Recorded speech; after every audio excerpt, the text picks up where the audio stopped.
I will have an update on that game. And you know what? A total of 8 games scheduled today, including our Houston Cougars, the number 1 seed. Also in the West, we are taking on the 8 seed Gonzaga Bulldogs tonight on TNT. And y'all in the studios, John, Steve, what's happening, John? What's happening, Gene? You like I came in with your Arkansas boys moving on the other day. You know, I'm so glad you can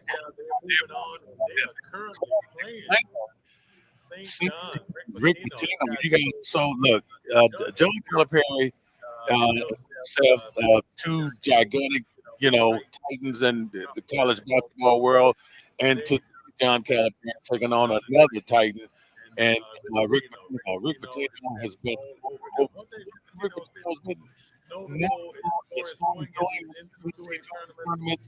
John is the second team that he's taken to this NCAA tournament. He doesn't have a history of winning these things, but he will get you there. And I'm hoping, okay, there are some Razorback fans there. As a matter of fact, I'm hoping to get his father here and watching the Razorbacks. Okay, so we're going to be talking about that throughout the show. Look, I don't want to look red, okay, look red and black here trying to represent. Red is also the color of the Houston Cougars, too. So, look, my next week. Jacob Meadows, he's going to join me next week. Jacob is like dramatic, okay? He wants to come do this during the Sweet 16, which is fine, okay? Because we're going to take you all the way to the Final Four. We're going to take you next week for the Sweet 16, and then we are going to be in San Antonio for the. I mean, this is going to be what my 8th or 6th. I don't know how many Final Four appearances, but this is great. And John, I don't know how many brackets did you do? Did you? And don't lie. Did you? I mean, is your bracket busted? This is the time to admit it. Well, I'm ashamed, actually, Gene. And I apologize for this, but I've been, with my dad and everything this week. I've been so busy. I forgot to do a bracket until it was the day of, and the games had already started going, and I decided, no, I'm not gonna do it this year. But I forgot. That's understandable. That's understandable. Well, look, we're gonna talk about the bracket. We're going to talk about this really that has taken place leading up to round 2. There was some not the normal upset. You didn't get the 15-2 upset or the 13-4 upset. 12-5, yeah, that did happen. And, the 11-6, and this is funny how those things are always projected to happen. You just don't know what's going to happen and what region is going to happen. But Drake, I guess Drake was pissed off. and what happened at the Super Bowl? That he Okay. I had to go there. Okay, I really did. Did you see what they tweeted? Did you see what they tweeted? I think it was on the NCAA app, actually. Right after Drake won, they put out there. It wasn't a tweet. It was the headline. It said, "Say Drake, I hear you like to win." Instead of, say Drake, I hear you like I'm young. I was like, all right, come on. Everybody's going to play into this Drake, Kendrick Lamar stuff for the March Madness. Well, I mean, this was probably one of the most predictable, matchups here. I'm putting up my bracket here because everyone sort of predicted this was going to happen here. Okay, that Drake was going to get this win over Missouri. Now, the SEC had 14 teams in this tournament, but number 6 Missouri, not one of the stronger teams, and that 6th seed probably was not doing them kindly. But Drake come in as the number 11 seed. They knock off the number 6 seed. 67-57 over in the West region here. And I have to say that I had Drake winning, okay? So this was no surprise to me. And, John, Drake gets his revenge there.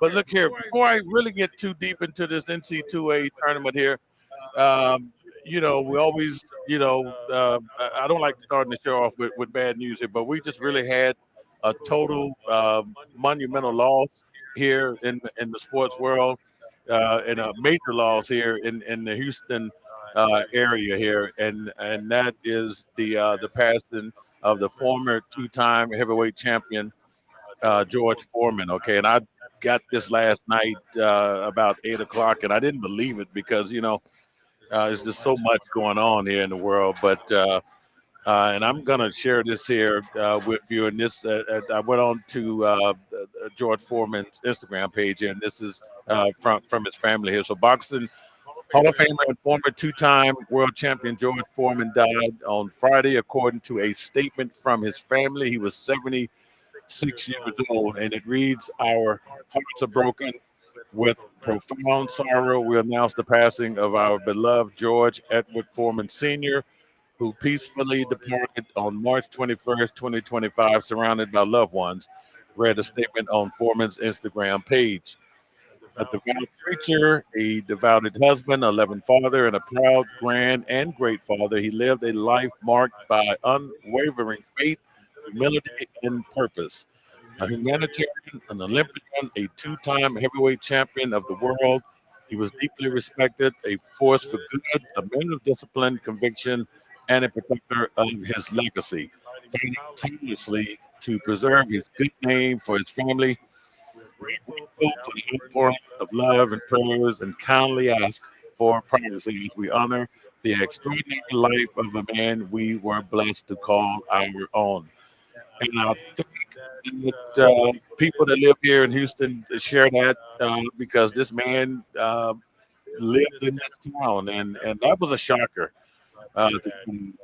John, I wasn't aware that he was, you know, sick or ill or anything. But man, George Foreman was a legend in this town. Yeah. Oh, yeah, he was. I don't think anybody was aware of it. But when you've gone through all the beating and punishment that he went through in his career and everything, when you're in your 70s, that these kind of things do happen. But I was shocked to hear. A couple years ago, he lived near my mom's best friend. Went to a Christmas party and he happened to be there, and it was an honor to get to meet him. He was a really nice guy. But we always had 3 or 4 George Foreman grills tucked up in the corner of our closet at home, in the kitchen. Anytime we wanted to make a nice crispy sandwich, we got that George Foreman grill. So I'm thankful to him for that too. Absolutely, man. But yeah, I mean, come on, this guy, just that smile, and you see him on Hmm. that info commercial. And he sold a lot of those grills, and I know people that I don't have one, but I know people that bought those grills, and they swear by those things that they make the best damn hamburgers or anything you want to cook in those things. But this guy was a legend. So look here, our thoughts and prayers go out to the Foreman family, the boxing world, and rest in peace, George Foreman. So we're gonna take a break. When we come back, we will begin to talk about the brackets, the March Madness, and everything that's happening in the world of college basketball here on the Mean Gene Show, live from Kristen's Tailgate on ESPN 97.5 H Town. Yeah. Bring my volume down. Okay. Okay. What about that? Is that better? A little bit lower. Okay. A little bit lower now. A little bit lower now. Is that better? A little bit lower now. Okay. Okay. A little bit lower now. A little bit lower.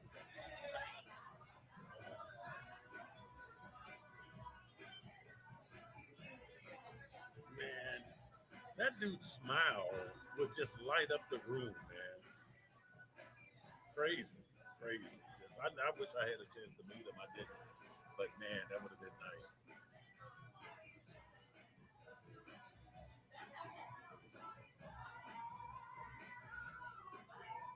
Oh my goodness. Oh man, yeah, that was. I didn't want to get too far. I was completely shocked.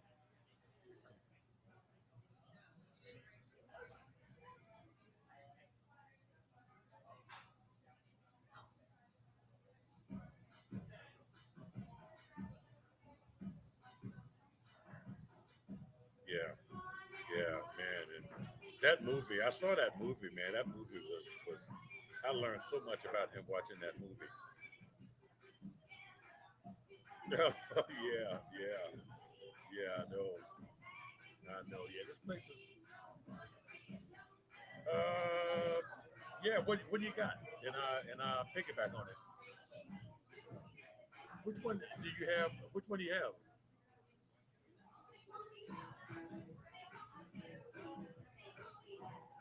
Yeah. Okay, okay, cool. You're listening to The Mean Gene Show on ESPN 97.5 and 92.5. for the Veritex Community Bank Studios. Here's Mean Gene.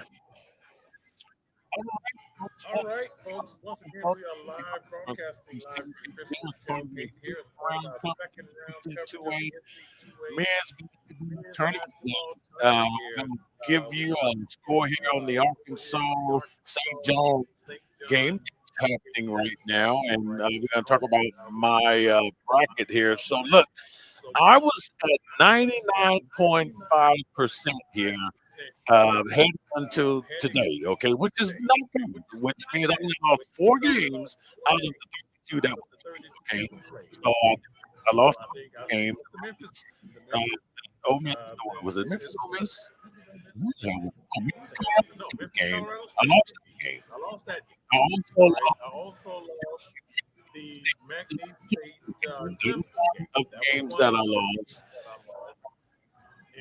I'm trying to see what else did I lose. It's easy to keep you bracket. No, to start the show off, it was only like 181 brackets that were perfect.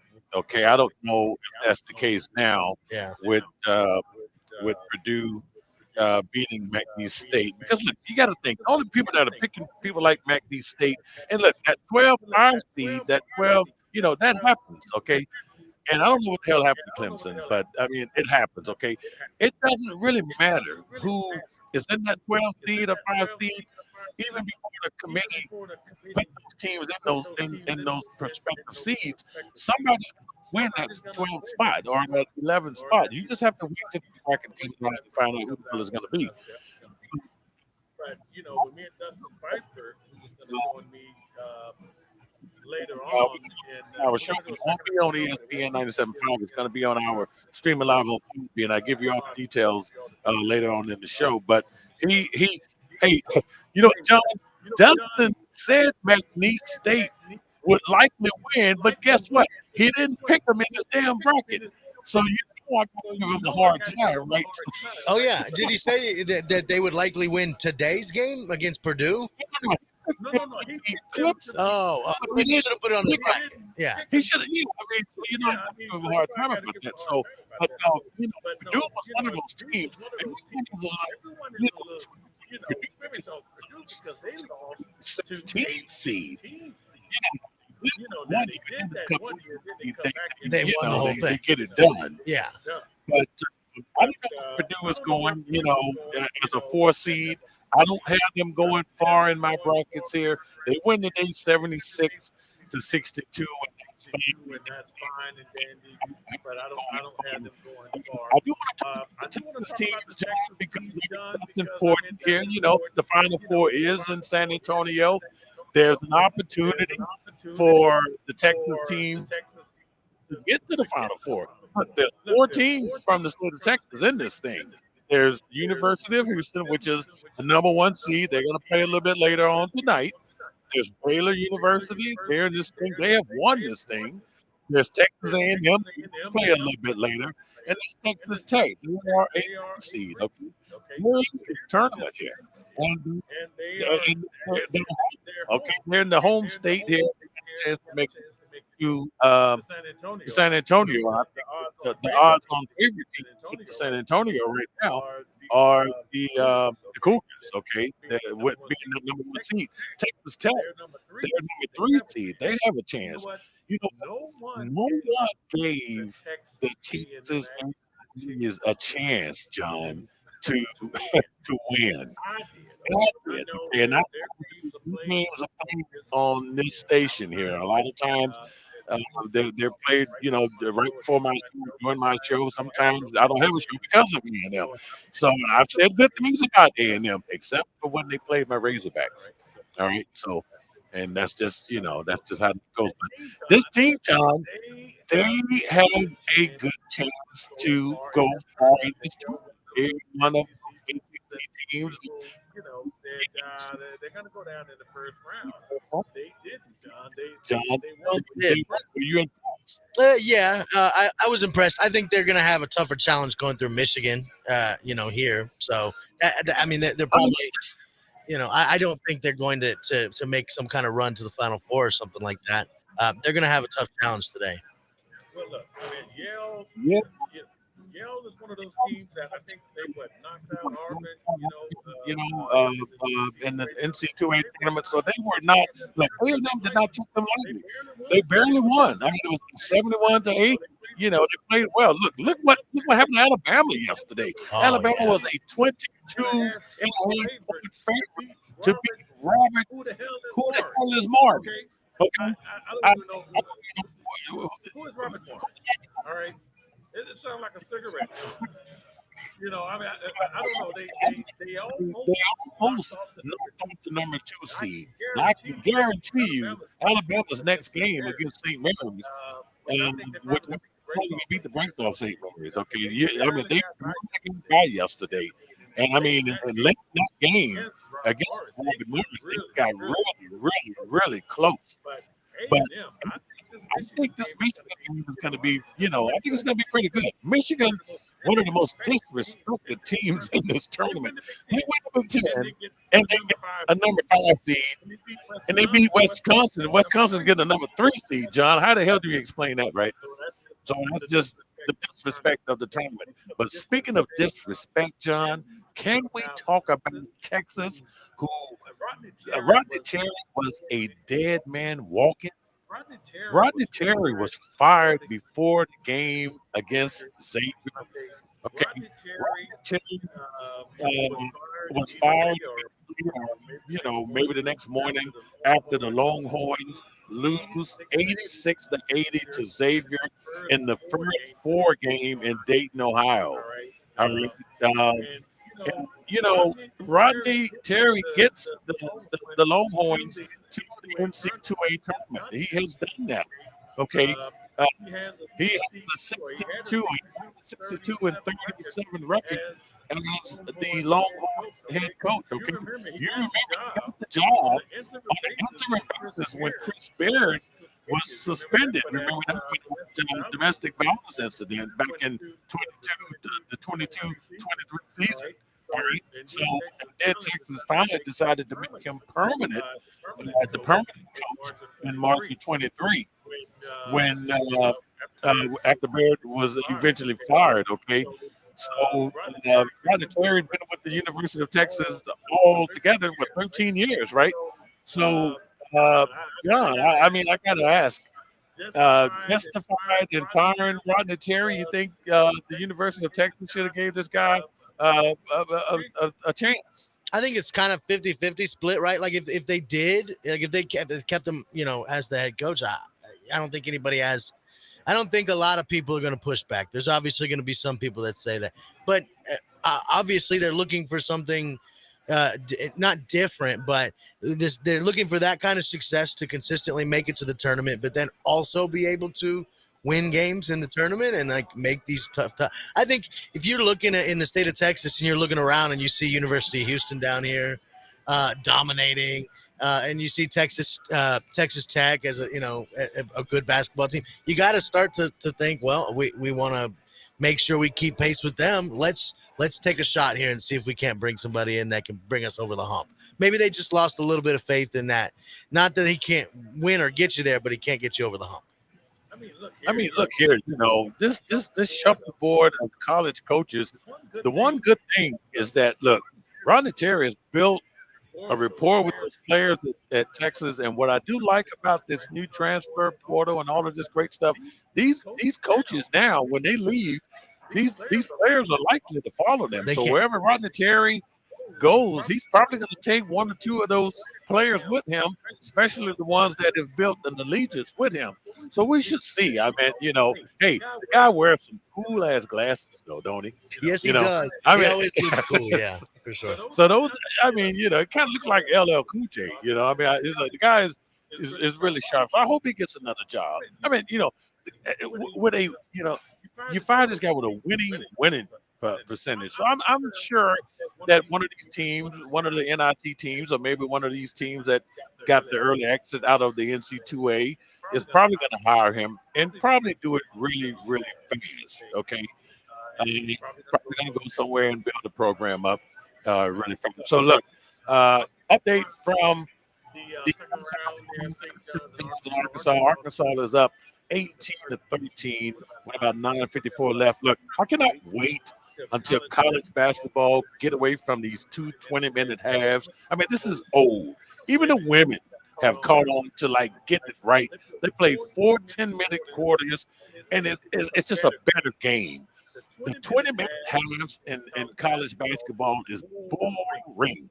I mean, it's not. I mean, it's getting these kids ready for the NBA. Even the NBA, they play the 4 12-minute quarters there, John. I think it's about time, and it's overdue that the college men's. I hope the women do it before them. Yeah, I mean, that is very weird that they've gone ahead and done it in the women's game, but not in the men's game. And I think it's also weird when it's been 40 years almost. Yes, and when you look around at a sport, right, in general, there are a lot of basketball leagues around the world. I wonder how many of them do 20-minute halves. And if you look around and realize you're the only one, or you're one of a few, and people are clamoring for something different, why not make that change or figure out a way to make that change over time here? Yeah, I think so. And John, I wanted to get your thoughts too here before we go to break. Who has the best chance to get to the Final Four from the 4 remaining Texas teams? Houston.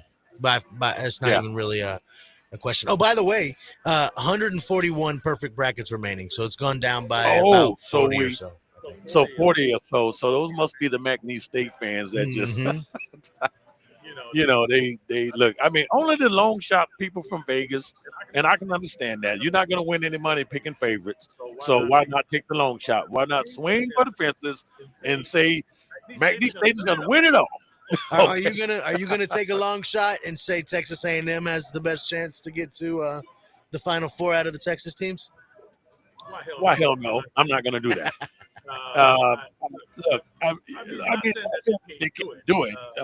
That's no slight to the people there in College Station, because I have to go up there at some point in time. No, I think they're going to go people. I think there's going to be more Texas teams in the Sweet 16 than people are giving credit for. But look, let's take a break here, and when we come back, we got more NC2A stuff to talk about. Live from Princeton's tailgate in Midtown. Here's the Mean Gene Show on ESPN 97.5 Houston.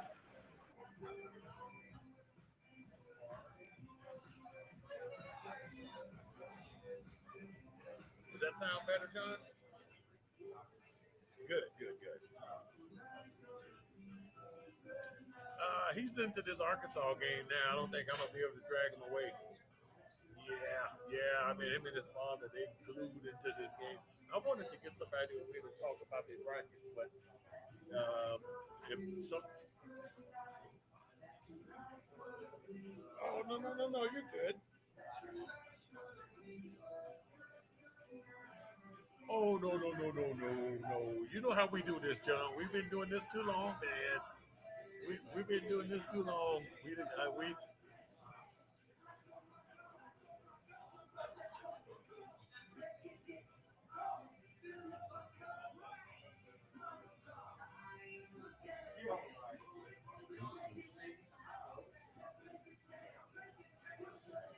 Well, I talked to a buddy of mine today, and he said, "Man, I was late doing my bracket.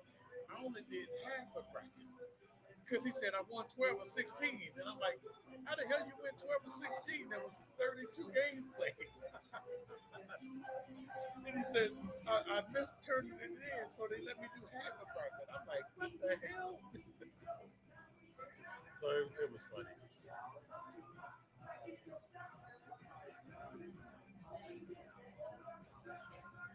Yeah, I know.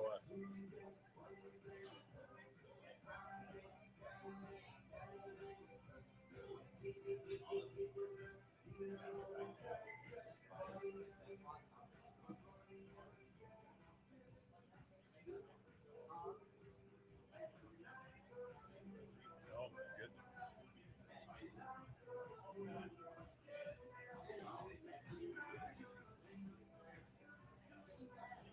Oh man.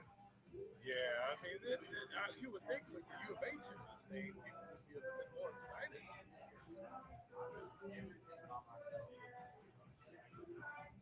can't wait to get my mushroom burger. Oh my goodness, those things are so good.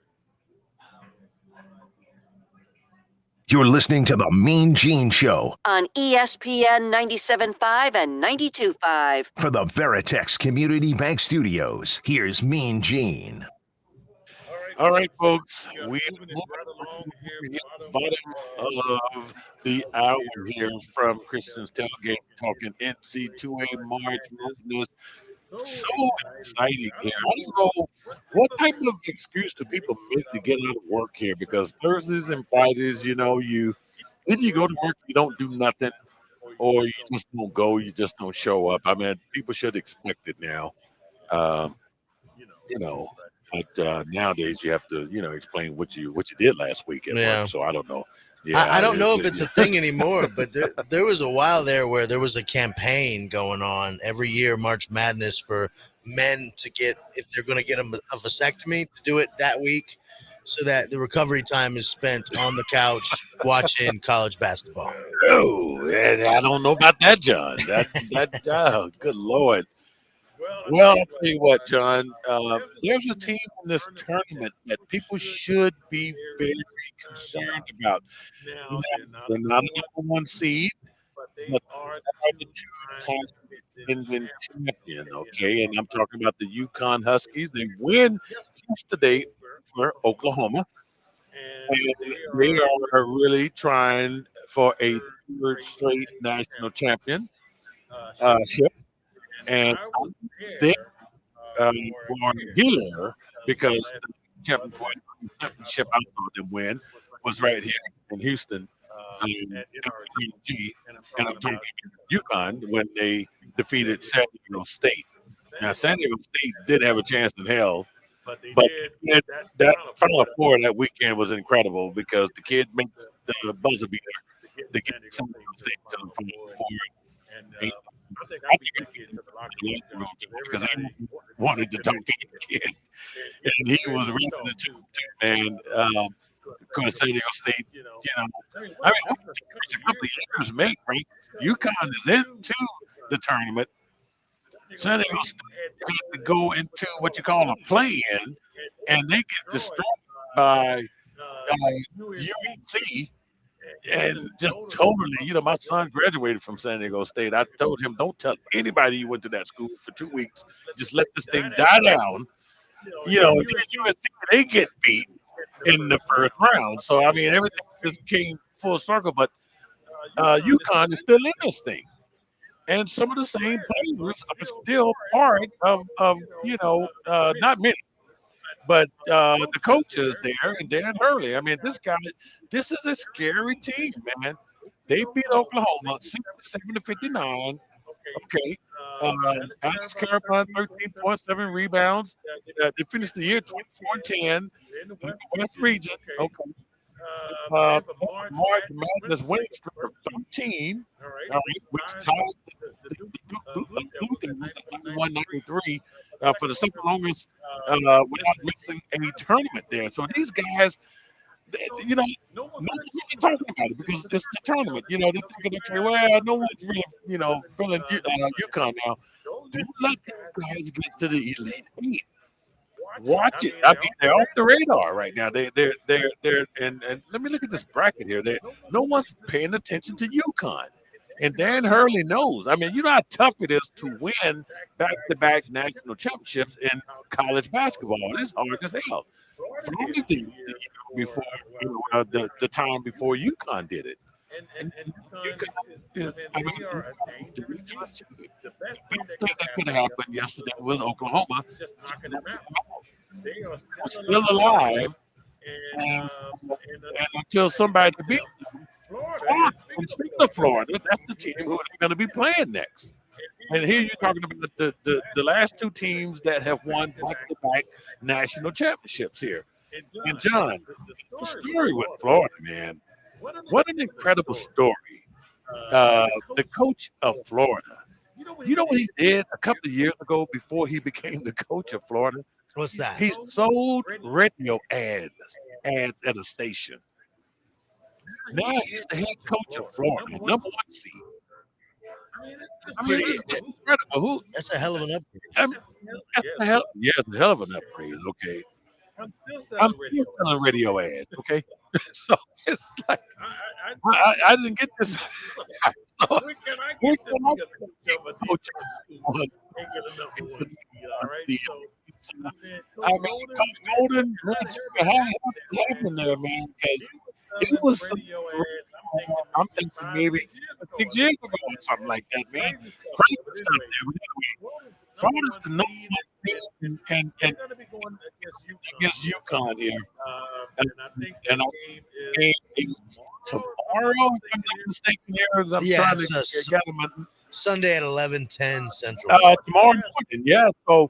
So it's a 1 seed and an 8 seed, but don't take that 8 seed lightly for UConn.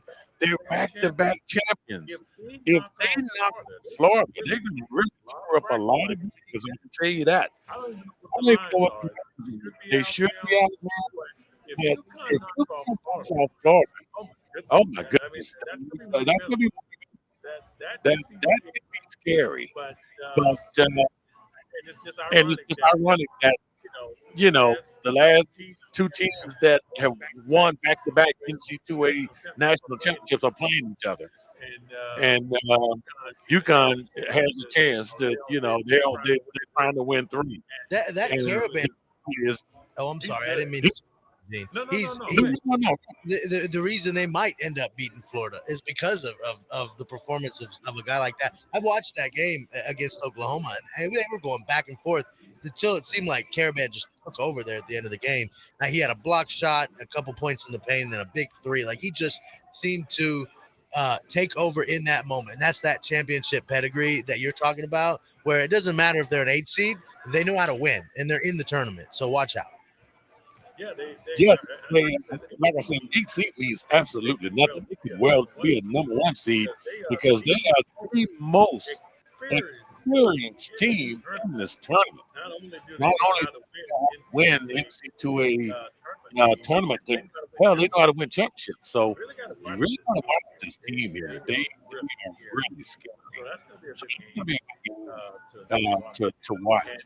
And also tonight here, we're going to talk a little bit more about the Houston matchup tonight. Gonzaga. Well, hell, let's just talk about it now, John. Gonzaga is just one of those teams. There's another 1-8 seed matchup here. And, it hasn't always just been easy for Houston. It just seems like every time they look like they're going to go on this incredible run, there's just a roadblock. And tonight's roadblock is Gonzaga. I mean, a team that made they know something about getting there too. And they've had roadblocks too. And Baylor was one of their roadblocks, right? So now another Texas team is this is going to be a great game, John. And I tell you what, this place here is going to be packed and crowded here. We got some fans there now, but boy, but it's gonna be standing room only here tonight once the Cougars take the court tonight. But I know Kelvin Sampson and those Cougars are not going to take Gonzaga lightly because they have a lot of tournament experience. They don't have the size, and maybe I don't know. I just hate to underestimate Gonzaga, but I have seen more talented teams from Gonzaga, but this team right here is for an 8 seed. I rank them right there with UConn. I mean, they are not going to be an easy out for Houston. No, they're not going to be an easy out. I'm actually kind of looking through here on the NCAA tournament app, which is really, I mean, it gives you a lot to look through here. And it kind of shows you the comparison between the Bulldogs and the Cougars. And I mean, I mean, all the way down the list, they're pretty comparable. I mean, even rebounding, steals, blocks, turnovers, defense, like they're all pretty similar here. So Gonzaga obviously hasn't had the success this year, but they still possess all of the factors that can take out a 1 seed. And obviously they have the championship pedigree. And that's, I mean, they're an 8 seed, but again, watch out. Like University of Houston is on alert tonight. I'm a Cougars fan, and I want us to win. I want the Cougars to do well here, but this is going to be a scary game. It's going to be a scary game. And look, and these both of these teams are coached well. Kevin Sampson and Mark Few, two great coaches. They know something about this tournament. They have been here, done that. So these players are going to look up to them and for their leadership tonight. And it's going to be a great game. Good prime time game. I'm glad this game is tonight. Oh yes, I was thinking that too. I was really hoping the game wasn't going to be during the middle of the day or in the morning. Yeah, here I'm happy that it's an evening game. People can get a little bit liquored up and get to the bars. No, don't get them liquored up on a Saturday night. We don't need that. Well, speaking of liquored up, Razorback fans probably getting liquored up now because this is a tie game between St. John and Arkansas right now, with about a little less than 6 minutes left to go before halftime here. So it's it's a seesaw game here. I mean, Arkansas has the size on St. John. That's probably going to give Rick Pitino's guys a hard time, but this guy is probably going to get his guys, together in the second half there, adjustments here. I mean, we're talking about a guy that has coached in the NBA. I mean, he coached the Boston Celtics. Rick Pitino has been around, and how about his son? How about his son, who also coaches in Division I basketball? We're going to talk about that, when we come back from the break. But his son coaches at New Mexico. So how about a father and son both win a game in the NC2A tournament? That's history there. We're going to talk about that. So watch out for the Patinos, okay? Because and who knows, they could probably. I don't know if they can beat each other. I have to look at the regional brackets there, but that would be crazy to have to face your father or something. But anyway, we're going to wrap it all up here, folks, from Kristen's Tailgate here on this second round of the NC2A tournament. It's the Mean Gene Show right here on ESPN 97.5 H-Town.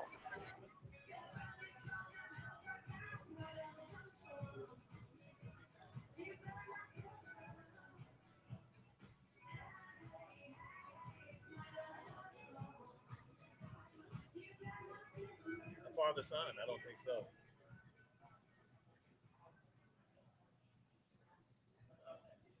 It's a family affair.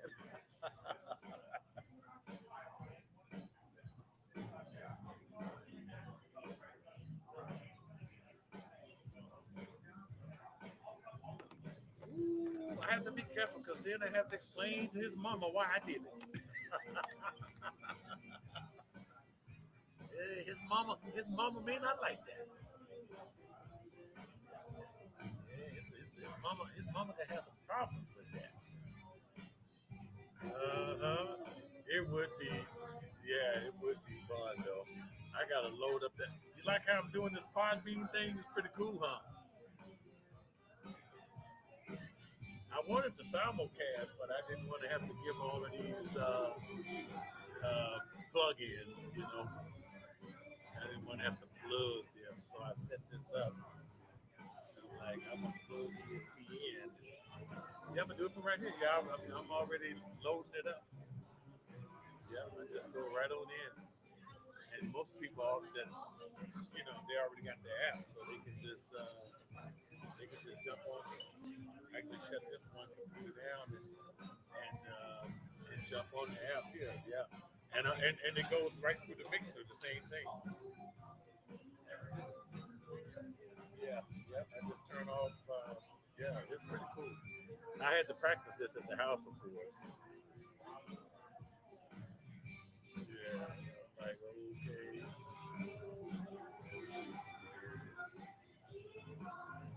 So, trying to see. What am I talking about this last one here? I said the Father Son thing. Okay. They turned the music up. Yeah, I don't think I'm gonna get. I was hoping. I was hoping that I would have been able to get the father and son over here at halftime. The game ain't gonna go into halftime because I think I could have got him over here at halftime. No, it won't be there. They got this I gotta be good, G. Don't get in trouble with these young girls. Don't do it. Yeah, I gotta mention something about the women too, but I haven't said much about the women.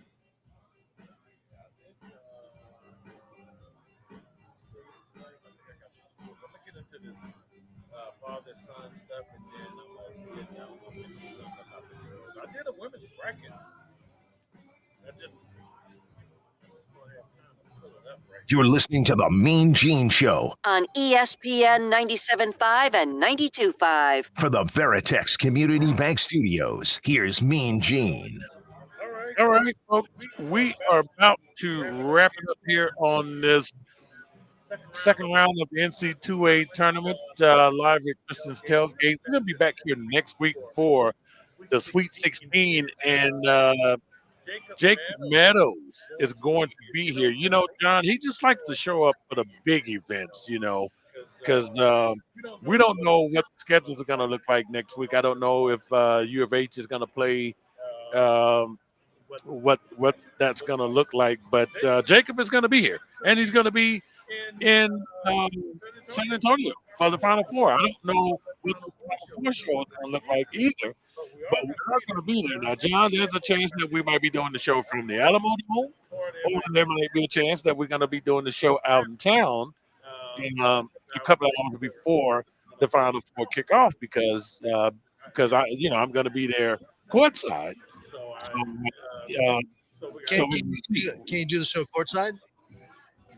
Well, they did tell me about the restrictions. You know, we only want 90 minutes before CBS and TNT takes off. Oh, gotcha. Okay. So the whole thing is all, as long as we don't impede CBS, Charles, those guys. You know how that goes, right? Charles in San Antonio. Yeah, Charles got a bad reputation in San Antonio, talking about the women. Mm-hmm. So we'll see how that goes. You got to keep an eye on that. Anytime you're around Charles Barkley, keep your phone out, ready to record. Right? Yeah. And Charles is wrong about the women in San Antonio. Okay, first of all, I just want to go on the record and say that. So look, Rick Pitino. Let's talk about Rick Pitino and let's talk about his son, because there is a Rick Pitino and his son became the first father-son duo to win games in the tournament. Okay, let's talk about that. All right. When number 10, New Mexico victory over number 7 Marquette on Friday, and that Marquette was one of those games I lost. I had Marquette beating New Mexico, but anyway, Richard Pitino and Rick Pitino became the first father-son coaching duo to win an NCAA tournament game in the same season. And this is good stuff here because number 2 St. John's beat Omaha on Thursday, and so this is pretty interesting. Now we're finding out here what's going to happen with St. John and Arkansas here, because right now, as I speak, St. John has now taken the lead over Arkansas 30-28 with about 3 minutes and 30-some seconds left to go here. So, wow. So this game has really changed here, John. And I don't know what's going to happen here. I'm going to be pulling what's left of my hair. Um, I do have something up there, John. Believe it is or not. there? Yeah, there's something up there. Can you zoom in on the camera a little bit? Can't really see it. Yeah, there's something up there. I mean, But Yeah, anyway, for sure. I was gonna say real quick here. It looks like Arkansas has lost. I mean, they came out with momentum here, and it looks like it's they did. And I mean, look, and it's not time to panic. I'm not going to get my Arkansas guest over here because he was going to come over here and talk about his brackets. But him and his father, they are so into the game. And when we were winning, when I say we, because yes, I am pulling for the Hogs, okay? Make no mistake about it. But it's not going to happen now. But I am going to talk to him. Maybe I get him on for the Podbean show. So anyway, okay, so let's talk about that real quick here because the second hour of the this show, we're going to be on the Podbean, streaming live on Podbean now. A lot of you folks follow us on Podbean with me and Dustin Pfeiffer. It's the Sports King Show. So right now you have an opportunity. If you want to hear the second hour, we're going to talk about a couple of different things, some of the same things, but some different stuff. It's sportskings.podbean.com. All right, Sports Kings plural, SPORTSKINTS .podbean, PODBEAN.com, and you can hear what we're going to be talking about there. And Dustin Pfeiffer and I, we talk about our brackets, and we'll go in a little bit more in detail with some of the stuff involving the NC2A tournament. But look, the women's brackets are up. I did do a women's bracket. I do one every year. And John, I forgot to mention also that some of the that I attended were the NC2A women's bracket. I was in Dallas when South Carolina won the championship, and Aja Wilson was on that team. So I did see them. I also went to a women's Final Four in San Antonio, and I went to a women's Sweet 16 in Oklahoma City. So I try to be fair with this. I used to coach women's basketball, so I am all in when it comes to women's basketball. And I think I know that NC State was playing. I think they just went to a commercial break there, so I don't have that score. I'm actually going to try to pull that one up for you. But John, USC,